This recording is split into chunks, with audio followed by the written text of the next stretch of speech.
Hello and welcome to my video. Today I'm going to compare Cotman versus Aquafine student grade watercolour tube paints. I only ever use tube, I never use pan because I like the flexibility, and I can get about 3.5 pans from each of these 14ml tubes.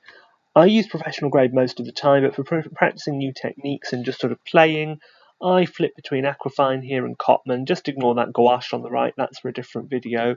Winsor and Newton make Cotman, which I personally find superior, and I'm going to show you why in this video.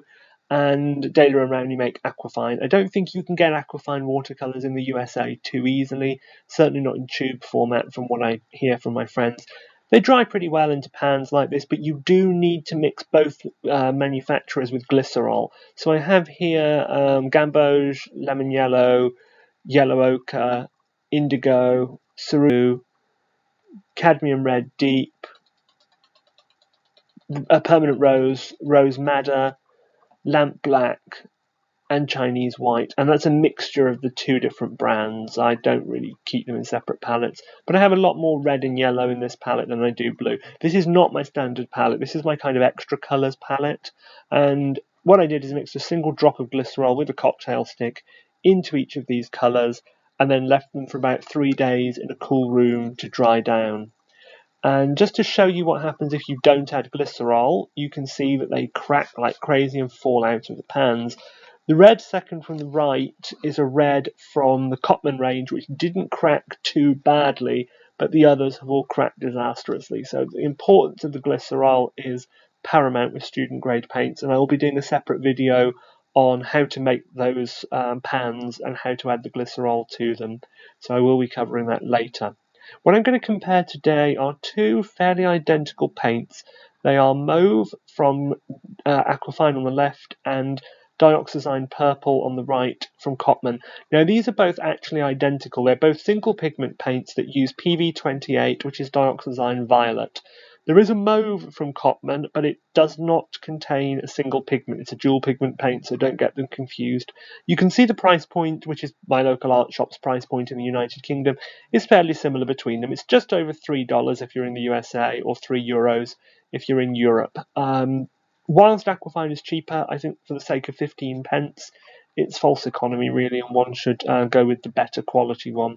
So what I'm going to do is put a bit of both of them onto some scrap paper, show the consistency, and then I'm going to paint them onto a dry, I don't know why I'm filming my hand, sorry, a dry Daler and Rowney Aquafine watercolour postcard, which is what the base material is here.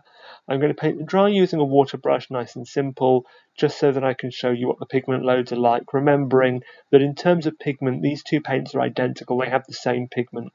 You can see the Aquafine has a gel-like consistency, it's rather soft, reminds me of some acrylic paints that are of that kind of soft liquid consistency, but it holds its own on the paper, it hasn't fallen into a puddle. The Cotman, on the other hand, is much harder. It's almost like an oil paint in that very hard consistency. You really have to squeeze from the tube. And I can see already it's a much darker colour. So that implies to me the pigment load is higher. I'm going to take a cocktail stick now, and I'm just going to jab them. And the gel-like consistency of the Aquafine means I can tease it out easily and spread it. So that means when you're putting it into the pans, it's really easy. The Cotman, on the other hand, what you can't see are the little dents that I made in the surface. It's really hard. Stirring that with glycerol in the pan can be a bit difficult, but you don't really need it as much with Cotman colours on the whole. They do tend to dry a little bit better than the Aquafine do, though I would say it's still essential to go through that process. So this is dry cold press watercolour postcard, and I'm going to use a Pentel broad tip water brush filled with tap water at room temperature. That's the one I keep in my studio all the time, and I'm just going to paint a few stripes here, having just used the tip of the wet brush to pick up some colour, and then I'm going to go in the opposite direction and I'm going to spread it out, and you can already see it's mobilized really well. Now Dioxazine Violet, of course, is a staining pigment, not granulating, not sedimenting, so it's quite easy to work with as it doesn't really sink away too much. It does appear to have done a little bit here, but it's really a trick of the light. What you're seeing is just that where the grooves are in the paper, we're looking through a deeper layer of liquid, so it appears darker in the grooves. It looks a little bit like it's sedimenting, but it's not at all. It's just sitting there. It's not really doing a great deal.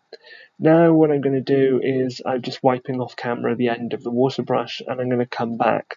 Now I've had to wet the end of it a lot more for the Cotman because it's a little bit stiffer and it's kind of hard to mobilize the colour at first when working from it straight from the tube, which of course no one really does. And I'm just going to draw it out again in the same way. I'm not doing a perfectly fair test here, I admit, because if I was, I'd be using identical amounts of pigment. I'd be spreading them in exactly the same way, paint, sorry, not pigment, and I'd be doing this in a much more controlled manner. But you can see already that they both have identical colour. The consistency and the vibrancy is really very similar, but the pigment load on the Cotman, to me, is higher. There's much fewer of those pale patches that you get with the one above. Just dripping in a few drops of the neat colour here, and you can see the intensity and the depth of the colour on the Cotman as it spreads, stays there. It really is maintaining that really nice, deep, almost warm purple. It doesn't fade away like the Aquafine does. So I would say that the pigment load is higher, the consistency of the paint is better, and it certainly dries much better. I'm just going to draw a line here with the tip of the brush. You can see that's fairly pale and a little bit fragmented. Here again, much more intense, and it immediately spreads into the wet paper there. So on the whole, I would say if you have access to them, Cotman are a better brand if you like to use tube-based student-grade watercolours. Thank you very much for dropping by, and I'll be posting more videos soon. Thank you.